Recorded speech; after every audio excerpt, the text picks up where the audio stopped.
Hi everyone, I'm Gerard Pacey from Hair Braid Official, co-founder and craft hairdresser. This is Erica. Erica had this shape done last week, this little French girl razor bob. But Erica's super picky in quarantine. She's decided she wants to go shorter and she wants a pixie. So we're gonna jump right in here. I'm gonna start by dampening the hair using my Avil water bottle from Hair Brain Pro. People are loving these water bottles. It's got that beautiful consistent spray. And what I love about it is you can pump once and get a light mist, or you can keep pumping and it'll keep spraying. So dampening the hair consistently. I'm gonna just kind of brush it through here with a vest brush. And we're gonna go into a short razor cut. I'm really happy to be sharing with the R&Co community here. R&Co's been a sponsor and supporter of Hair Brain for quite a while now. And of course, the legendary founders are people that I admire, look up to, and feel very privileged that I've had a chance to work with them. Earlier this year at Electric House, which was an incredible fun show. Okay, I'm gonna use a little bit of Centerpiece here as my cutting lotion. I've really been enjoying this. I had it in my collection here, in my quarantine product collection, and I really had never used it before. And I kind of needed an elixir or kind of leave-in, and I started spraying this in before cutting. And I love it. I feel like it gives hair that weight that it needs, especially as you're going shorter and you don't want the hair to get too kind of expanded or puffy. And it gives a nice slip and a nice grip for razor cutting. And I find it really helps me keep my sectioning clean. Okay, now this is going to be approached in a little bit of an unconventional way. You know, normally we think, well, you know, section off the top, probably into a horseshoe, and then come into the bottom and cut the hair short, and then do the top. But one of my personal preferences that I really love, I prefer to start on top with a haircut, especially a short haircut, not all haircuts. But when doing shorter haircuts, I really like to start on top. So I'm gonna come right in here with my first section. It's a vertical section, right on the round of the head, from behind the ear, straight through to the front hairline. Right from behind the ear, straight through to the front hairline, and kind of right on the round of the head. I'm just gonna take a little bit of that front out. I feel like I had a little too much of the fringe in that section. I'm gonna keep the head lean towards me, just very, very gently. And I'm gonna work from this point into the top of the head, over directing away from the center towards myself to create a rounded shape. Fine, fine tension with my tough comb. This is my favorite comb for razor cutting. Working with a feather plie. We'll talk a little bit about this razor in a minute because obviously it's a very important part of this technique. Working with what I call a bias to flat cutting angle on my blade. So this is maximum texture. The blade's almost flat, you know, so it's getting, for lack of a better word, a really kind of shredded, kind of grinded down texture on the hair. Something that I don't typically do on longer hair with the razor. But since we're going short, going into kind of like a pixie shape, I've got a visual of something similar for what we're going for, if you're wondering, something that I cut previously using a similar technique. So this is where we're headed, a real kind of Audrey Hepburn type pixie shape. Next section, vertical, about a 1/2 inch thick. Tilt the head towards me so it's easy to lift and elevate. My wife Kelly is in quarantine with me and she's been filming all the lives. We've been doing lives pretty much every day, everywhere. And happy to be here with R&Co. But she's looking for any questions or anything you guys want to talk about. Say hi, Kelly. Hi, everyone. So, Cal, if you see any great questions, I love questions. I can keep talking ad nauseum, but I'd prefer to communicate with you guys at home watching. Patricia Lynn-Loss is here. She's been very supportive of us, and we'd like to say thank you, as well as Robert Vasquez and a bunch of other people. Welcome, everyone. Yeah, thanks, guys. And, you know, please share your questions, comments, whatever you want to kind of talk about. All right, so I'm working in vertically. Now, I've started on the round of the head, and I'm working my way into the inside. And the idea of this is to create a rounder shape. The overall shape here, when it's cut down short, for lack of a better term, is a light bulb shape, a very feminine shape. I'm rounding my fingers in as I get to the front because I don't need a heavy corner or a lot of weight here on the front hairline. I'm gonna detail it later with some freehand razoring, perhaps even a little freehand scissor, but I don't wanna keep my fingers square, I wanna round through. Oscar Vasquez is wondering what it's like being married to a superstar. I'm very lucky to be married to a superstar. I am so lucky. She is a wonderful Wait a wife, minute. I don't think that's what Oscar meant. Well, Oscar, Everything is great. Oscar, you just did me a big favor. Believe me. Kelly is the superstar around here. I'm just a puppet. All right, working through, rounding my way through into the front. I'd also, when you're razoring, let's talk a little bit about razor theory the way that I see it. So the first thing you have to think about is what's called your rotation or your engagement of the blade with the hair. So imagine this, I'm holding here, this is the section of hair in my fingers. So the angle that the blade cuts the hair is one of the main things I want you to think about. And the easiest way to understand it is what is the angle of the blade to the fingers that are holding the hair. One of the main angles we talk about is edge cutting. It's when the blade is like T to your fingers. This is a great way to get a soft, kind of chunky, choppy line, but it doesn't create a lot of taper or graduation. Bias cutting is when the blade's on a diagonal to the fingers. So edge cutting, T to the fingers, bias cutting, diagonal to the fingers. What this does is it still keeps that choppy line, but it starts to put taper and graduation behind the line. And then there's flat cutting, which I'm really doing today, where the blade is really flat. This is very aggressive. It's for a lot of shred. It doesn't make much of a line in the ends of the hair at all, but if you really have good control, you can kind of shred that hair down into a good shape. Now, shred's not a great word. I never use that with clients, and I prefer to call it taper. Taper, taper, taper, taper, taper, and it really, really kind of grinds that down and gets a beautiful texture. So you're just taking horizontal sections across the top, Yes. bringing it to the previous section? That is correct. And I'm rounding in a little towards the face because I don't want to leave a lot of extra weight there for later when I get into the detail cutting around the front. What do you mean when you say rounding the face? It means my fingers are following the roundness of the skull. So it's kind of flat into round. Okay, now I'm going to come to the other side on the round of the head, and I'm going to put a guideline in there. So it's going to take a little bit of time to get it balanced, right? Clean section right behind the ear. And again, the reason for starting here, it seems like an awkward place, and it can be. I don't think that it's a great place for a beginner to start cutting because you could easily get lost. But the reason why I'm doing it here is because, number one, I want to get the top cut first in this short haircut. My own philosophy is that this is the most important part. This is what makes the style, the top of it. So looking for what the balance is here, the length. Coming back over here. And again, I feel like everything else is going to be dictated by how this hair falls, the texture that it has. So that's why I'm starting here. Starting from the outside rather than the center is because I'm trying to create roundness. So this will allow me to over direct away from the center of the head to build a little bit of roundness over the top of the head. Douglas McCoy just popped on. Hey Dougie, how you doing, buddy? It's kind of wild to think. I think you were maybe one of the last guests we had in our house. You were out here, I guess, in That's right. March or late February. We had a little house party. Douglas was teaching a class and he came over. And since then, the world has changed and we're all doing our best to cope with it. I mean, the way that we're doing it at Hairbrand, and I know R&Co is a big supporter of this, is by lots of education, lots of inspiration, trying to keep hairdressers on their game. I also think, R&Co was very, very innovative in figuring out ways to get the product delivered to clients and help you guys still make your commissions. And I think that that's a beautiful thing. I know it's making a big difference for lots and lots of people. So working my way through into the center, lifting up and away from the center to create a rounded shape, and using the razor in a flatter way. What do you mean by lifting up and away from the center? I mean, I comb the hair up and away from the center, just like it sounds. So not down or not forward. It's up and to the previous, slightly away from the center to make a rounded shape through the top of the head. Running out of hair to cut here. And again, that centerpiece spray, I really love it because it just kind of puts enough weight, Mannequin hair we know can be a little bit jumpy because it's typically Asian hair. This is a pivot point viola. Great, I know this isn't Erica, I'm sorry.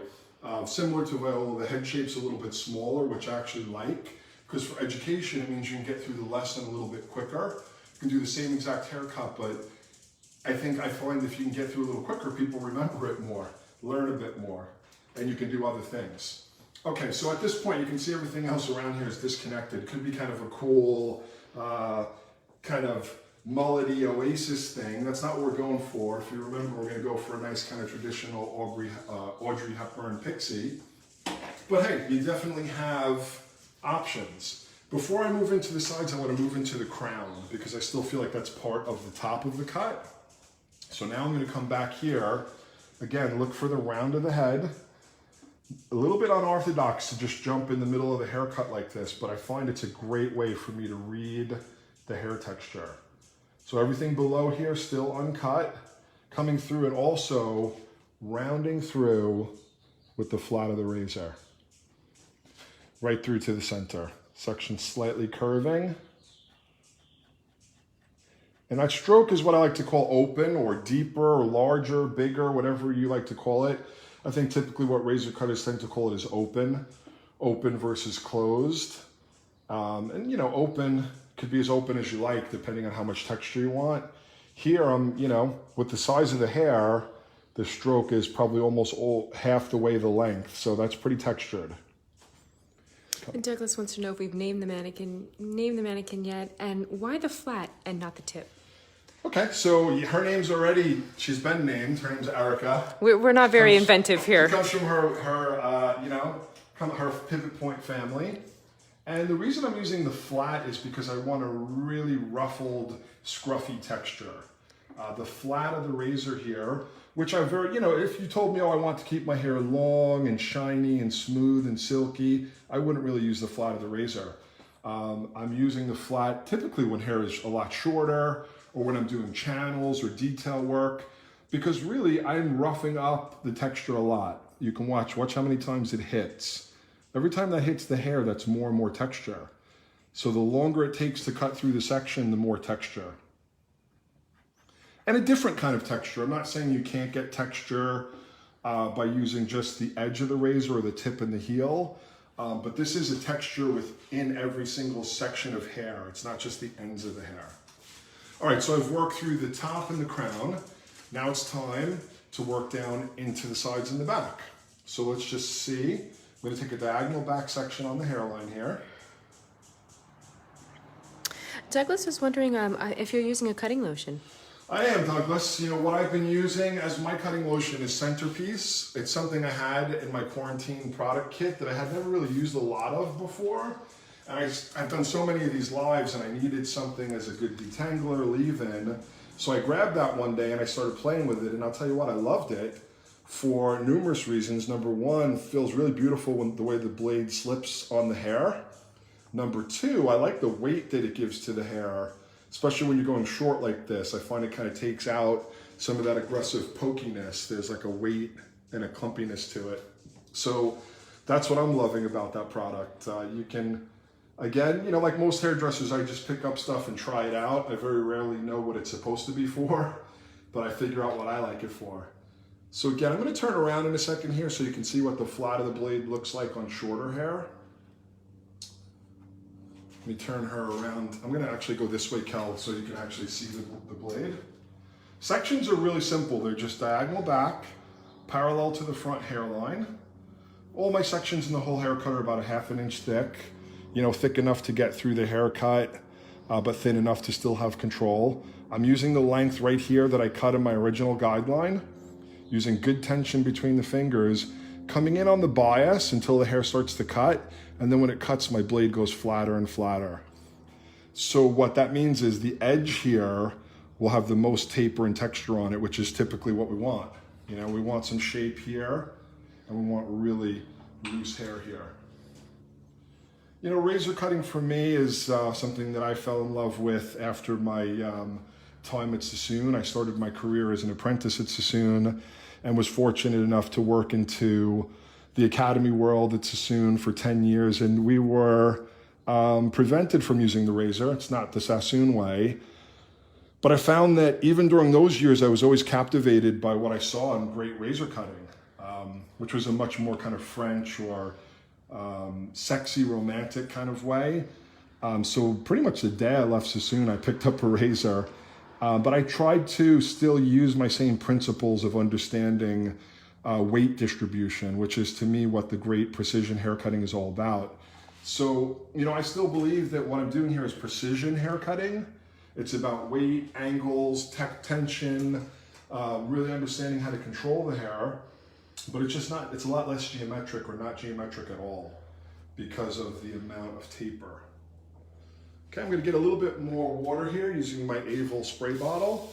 So when it comes to razors, when I first left Sassoon's, the razor that I picked up is what I saw everybody using, the feather styling razor, which is a guarded razor, or what some people call a stick razor. And I started cutting hair with this. And for the first couple of years there, and we're going back now over 15 years, I was cutting hair using this type of razor. And I still, what I always say to people is if you're uncomfortable with a straight razor, you can pretty much accomplish almost everything that you need to with this razor. The only thing that you can accomplish with it is the sensitivity. It's a little bit harder to feel the hair because the first thing that hits the hair is a guard. But for whatever reason, if you want to work with a guarded razor, this is the world's most popular, and we literally sell hundreds of them at Hairbrain Pro every year, if not thousands at this point. So you can work with this, but the difference for me is I just can't feel the hair the same way. And I also find in certain angles it can be hard to work with because the guard gets in the way. So what I graduated to, which is also made by Feather. Feather make the best razors and blades in the world. This is the Feather Plie. It's a folding razor. Sometimes people like to review how it's held. I hold in what I like to call a peace sign. So open the blade all the way, hold the tang, peace sign around the handle. Now the thumb and the blade go in the same direction, like you're hitchhiking. Then the thumb goes on the shaft, the pointer finger goes on the shaft right behind the handle. I typically keep these fingers then closed in, unless I'm really open, but I keep them closed in, and I try to focus really on moving the fingers to move the blade. Although sometimes I'll move the whole wrist. The next thing is, for safety, what I recommend is lock and load. So I put the pointer finger around the shaft, and then I hold the comb like a little comb sandwich, 2 fingers on the top, 2 fingers on the bottom. And then this is my Comb Bank Tough 20 comb. It's a carbon rigid comb. Those are my favorite for razoring. It's got a nice wide side for visual cutting and a fine side for high tension cutting, which is what I use most of the time when I'm razoring. Okay, back to the haircut. Diagonal sections now across the back of the head, about a 1/2 inch thick, crossing over. Keeping the diagonal theme here because it's going to help me build more roundness into my shape. I'll turn around, Kel, so you get a better shot. How's that? Good. So I hope you're all enjoying this and learning a lot. If you have any questions or you want to let us know where you're watching from. We're in Southern California, here in Orange County. Kelly and I are in our home, and this is kind of part of our home studio right here. We're fortunate to be here during quarantine where we get lots of sunshine. But where are you guys watching from? What are the conditions like? You able to get out? I've talking to my family back in New York, and they said it was pretty cold yesterday, like in the 40s, which isn't great. Working my way through, flat of the blade, really open stroke, tucking the shape in a little bit here on the bottom. You could change the angle however you wanted. If you wanted a little bit more of length and texture in the bottom, you could. This is all still kind of needs a lot of refinement, but this shape is right where it needs to be. A couple more sections and I'll be ready to move to the opposite side. Coming across diagonally. The product works great. It's like a liquid clip. So it holds that centerpiece spray I'm really enjoying. I can see the length from the crown and the length from the previous section, and I get in there with a nice open stroke. Now again, when you're getting close to the head like this, I find it's great benefit to be able to cut using your fingers. When the hair is longer, lots of times it's great to work with the whole arm or wrist, but getting in close, being able to move my fingers allows me to still use the razor and get a great result. Jonathan Hernandez is saying he's from San Diego. Tons of awesome hairdressers in San Diego. Yep. Community there is amazing. One of my best friends, DJ Muldoon, is down there. I think he's had a lot to do with that. Our friends from 3 Education are down there. Tons of great hairdressers. Edna Lugo. Okay, so I'm kind of at the halfway point at the back. It means I've moved through. So I'm looking to see that this builds up. It builds into the roundness on the top. All this can still be quite refined as we progress, but I'm where I need to be at this point. Now coming into the opposite side. You know, obviously you can make a lot of choices here. I'm staying with a traditional kind of pixie shape, but you could play a lot here. It's one of the reasons why I love starting on the top, especially if someone's not too set in how they want that hair to be. They just know they want something short and fun. Lots of times when I get the top in, it really tells me, you know, how I want to work around the edges, around the bottom, the back, and the sides. Rather than spending all your creative energy in the beginning of the haircut on the back and the sides, I like to get the fun, sexy stuff in right away. So again, guideline coming from the top here. So that helps a lot. Coming from the top right here, section is diagonal back, over direction slightly forward, and pretty much straight out from the head, parallel to the floor. I'm not holding it down because I don't want to build that much weight because the top is pretty layered. I'm just bringing it straight out and slightly forward to build a little roundness, and then getting in there with the flat of the blade. And we'll change angles in a minute so you can see the whole blade. Again, I want to encourage you guys, if you have any questions or anything you want to chat about, just so I'm not just me talking, let's have an open conversation. Douglas likes my camera work. Yeah, Kelly's the best. She's probably the most experienced Facebook Live Some days are better than others, but in the world. I mean, she's probably done this at least 500 times because, you know, at Hairbrained, we do lives all the time, even way before this ever happened. We've been doing them, you know, almost every day for years to share and connect with our fellow hairdressers. We've done well over 500 of them, and Kelly's filmed most of them. Derek Anthony is saying hello. Hey buddy, how you doing? I hope you're well. I know times are tough back on the East Coast, but I think, you know, as long as we're all bettering ourselves and as soon as we're ready to get back to work, things are gonna progress for us. Okay, now last section on the side, now I start to think about at the back.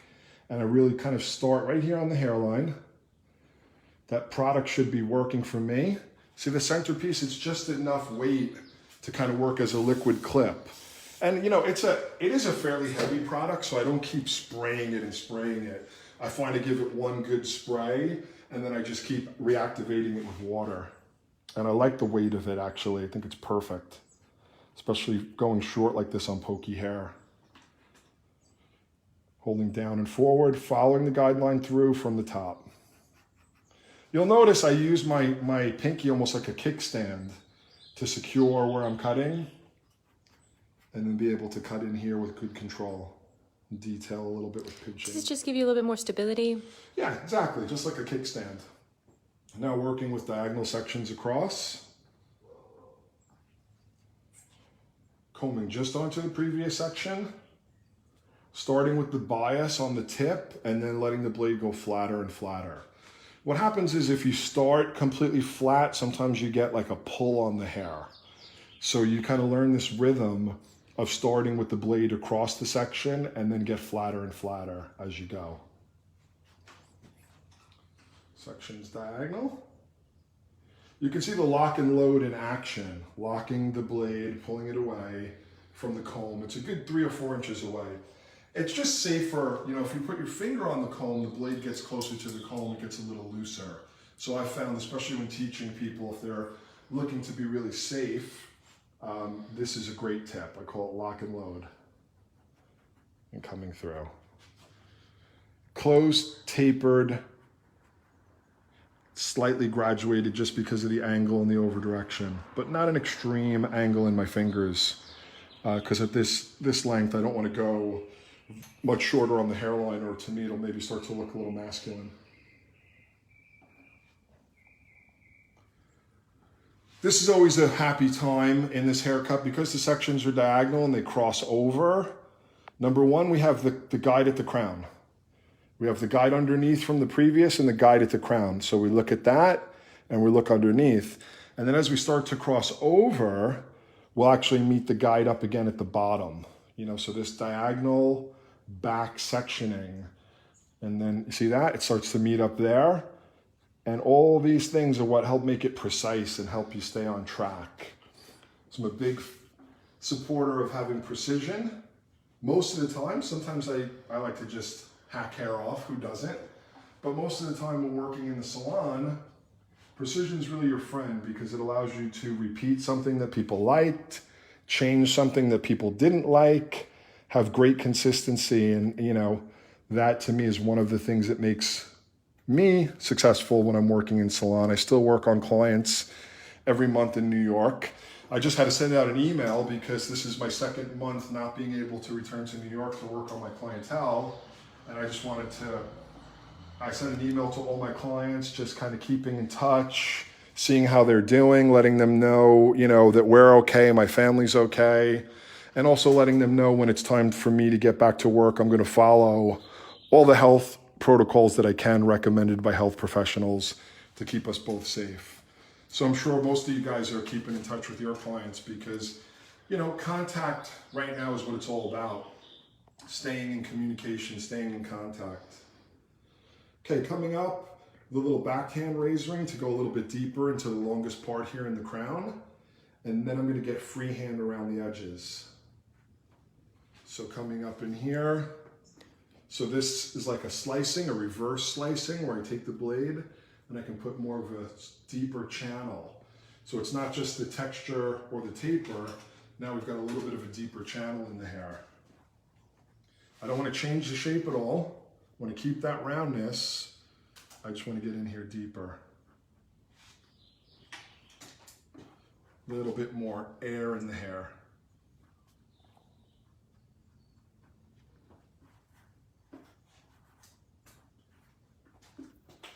Dana was wondering, it's hard to tell from the, how are you razoring? Can you give us a little roadmap of your sectioning and kind of how it went? The whole haircut? Yeah, why not? Sure.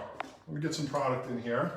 We'll talk about that. I'm going to add a little bit of the High Dive Moisture and Shine Cream.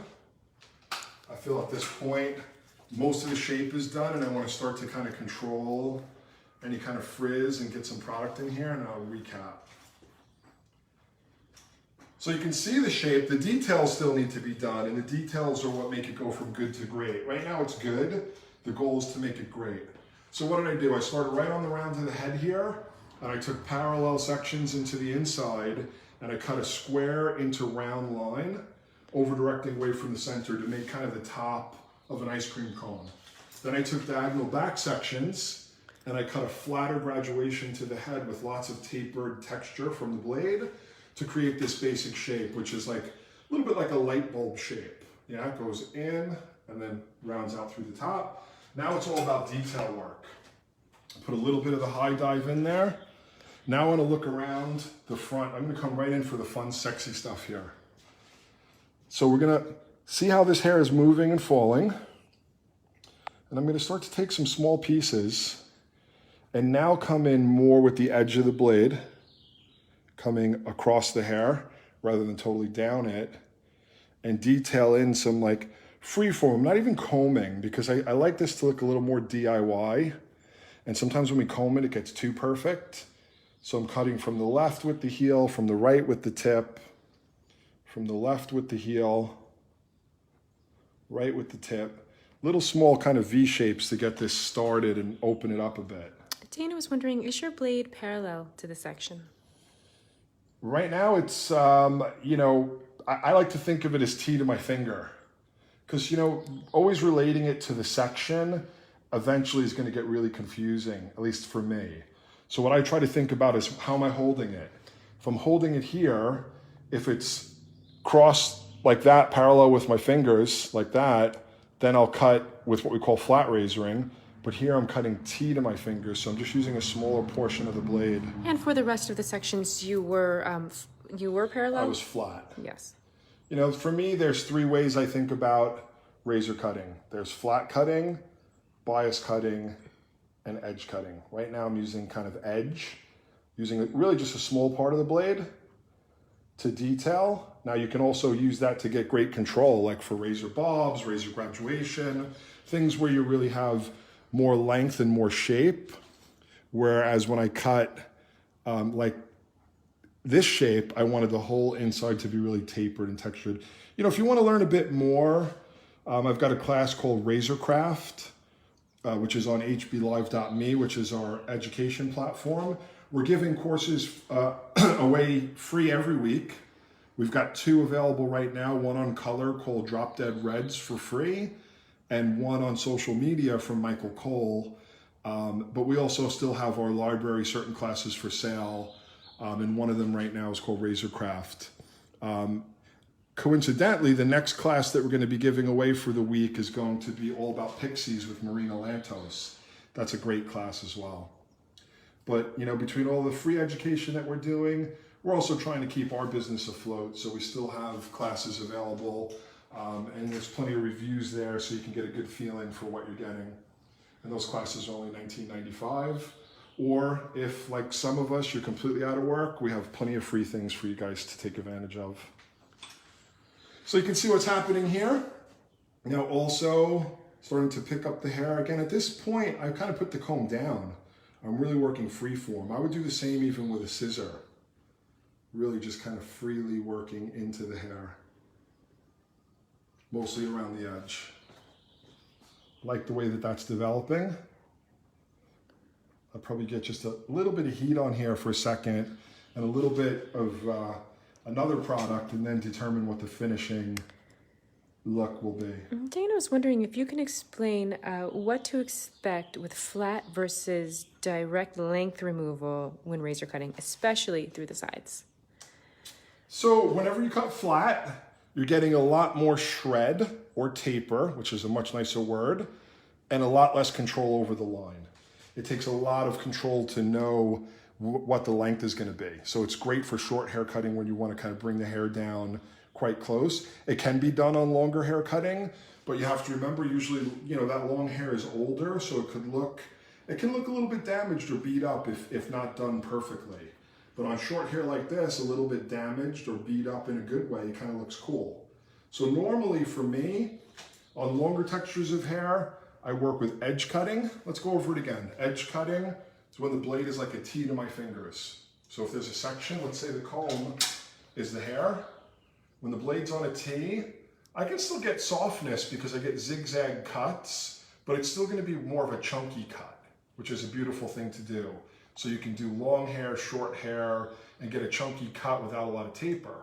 When I go into bias, which means the blade is diagonal to the hair, it scrapes the hair and tapers it before it cuts. Taper means it gives it a lot more flexibility.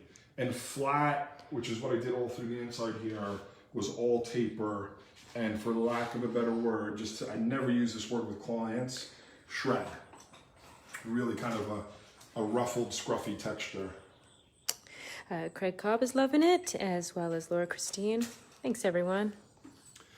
All right, I'm gonna get just a little heat on the hair here. You know, normally I'd use my Dyson with my wonderful Dyson diffuser, but that's back in the New York studio, so I'm using my hot sock. We got quarantine tools happening. Some quarantine tools. Just quickly drying. Obviously, this shouldn't, to me, take a lot of styling. Just a little bit of kind of pinching and grabbing around the edges. Maybe getting a little bit of lift here. We've got the centerpiece in the hair and high dive. And then I'm going to finish off with the flexible paste, which I've never used before. I have used the centerpiece a lot lately, and I've used high dive before, but I'm going to test out that flexible paste. It seems like it'll be perfect product to finish here. I have to be honest, I'm completely addicted to the aroma of centerpiece. That for me is half the reason why I use it. It works fantastic, but it just smells so good. So I'm going to ask my friends Dan Langer and Tev if they can make that into a spray. I need a fragrance of centerpiece as a body spray. All right, so just drying that down.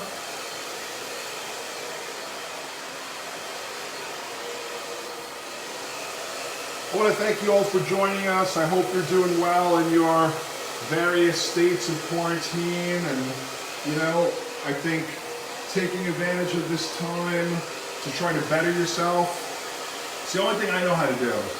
I can't solve the problem. I don't know when we're going to get back to work. But I know that when we do, the better we are at our craft, the quicker we'll rebound. You know, and also the better we are mentally at broadcasting. So really brush up on your social media skills. Check out the free class right now at HB Live from Michael Cole, industry kind of legend and guru, where he boils down the top tips of successful hairdressers that use Instagram, and not as influencers, although that's a great thing. This is a very practical class about people who use Instagram to get clients in their chair in their local communities. All right, I think we're just about dry enough here. I'm going to try a little bit of the flexible paste, and then I'll do whatever finishing touch-ups I need to do on the cut. Haven't tried this before, so nice. It's not overly dry. It's got a little bit of damp. Like the whole thing here, I've put a lot of moisture into the hair because it's short, coarse hair. So I'm glad that this doesn't feel like a super dry clay. It feels like it's got a little bit more moisture to it, so I'm loving that. Love that I get to try. I work with so many great brands, really every great brand. And then I get to try all their products. I'm definitely partial to R&Co because it's a super hairdresser-centric brand, you know, being founded by Garen and Tom and Howard. And I think the lineage there is incredible. Their understanding of product is incredible. Been really fortunate to do Facebook Lives with those guys multiple times, to be invited to do shows, which is also an incredible thing with R&Co. So switching, doing a little scissor work. Why? You know, when the hair is totally dry, I don't love razoring it. I mean, I could because this is already pretty short, but sometimes it's nice to also just switch tools, give yourself a different approach. But mostly it's because I don't really love razoring dry hair. I think sometimes it can pull. So just using, you know, the scissor very much like a razor and kind of a chiseling action on the edges here. Lifting and just kind of pointing directly in around the front. Not too close to the root, but about halfway between the head and the ends of the hair.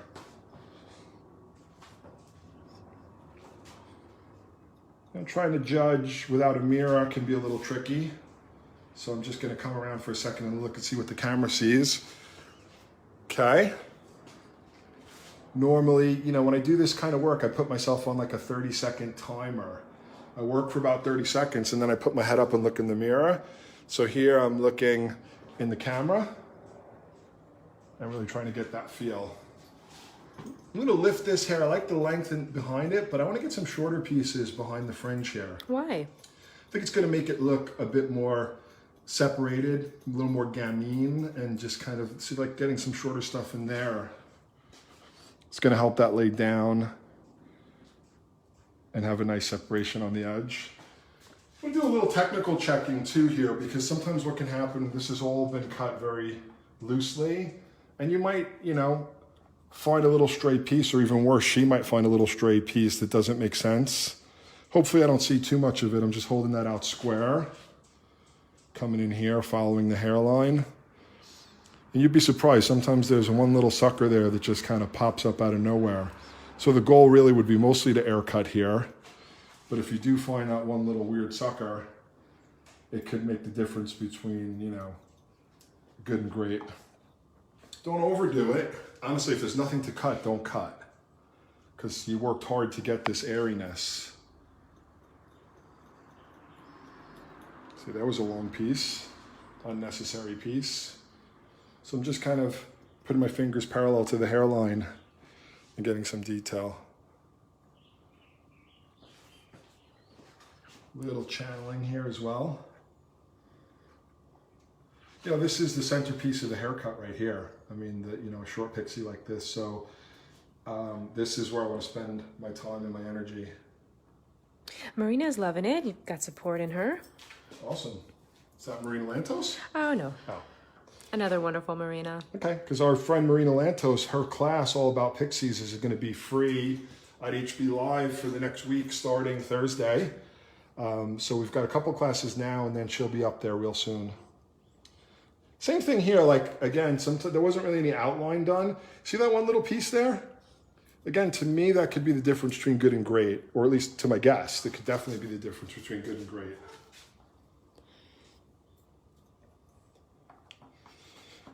Okay, I'm gonna come around one last time to look in the camera. That's like my mirror. I think she's looking good. You can see the light bulb shape that I was talking about. It's what makes it kind of feminine, and all the texture from the razor and the free form, and then the great control that the product is giving me. Putting in a little bit more of the paste here, the flexible paste. I love the effect there. It's not overly dry or matte, because I was working with moisture and kind of shine all the way through, from the centerpiece to the high dive. And what do you think, Cal? Success. How we doing? Everybody happy? Any Yes. final questions or thoughts before we relinquish control of the R&Co Facebook page? I think we're good. Everyone loved it. Tons of support. All right, guys. Well, as you know, Hairbrain is continuing to do education constantly. We've got on our own Instagram and Facebook every day multiple opportunities. We've got free courses that you can take at hblive.me. We're still open for business on our tool store. So if you need anything, we've got some sales going on there. Yep, hopefully you can find it on sale. And I want to thank R&Co, number one, for letting me share. Number two, for really being ahead of it, you know, with the whole concept of helping their salons get commission from online product sale during this time, and doing everything for them from their fulfillment. You know, I think that was a great move, and it set a great tone for the whole industry to follow. So thanks Dan, Tev, Howard, Garen, Tom, the whole crew over there at R&Co. Love you guys. Peace out.